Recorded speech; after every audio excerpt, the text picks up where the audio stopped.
Narito ang iba't ibang kahulugan ng panaginip, mga pangkalahatang kahulugan ayon sa karaniwang paniniwala, kulturang Pilipino at psikolohikal na paliwanag.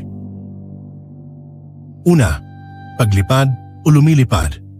Paglayo sa problema, pagiging malaya, mataas na ambisyon, gusto mong makatakas sa pressure. Pangalawa, pagkahulog, takot mawala ng kontrol, pagka-stress, pagdududa sa desisyon, pakiramdam na nawawala sa direksyon.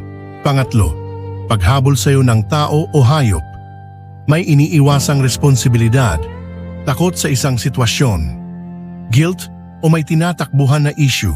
Pang-apat, malaking tubig, baha, dagat, malakas na emosyon, pag-overwhelm, bagong simula kung malinaw ang tubig, problema o panganib kung madumi. Panglima, ngipin na nalalaglag, stress, pag-aalala sa health o appearance, pagbabago sa buhay, minsan simbolo ng takot tumanda.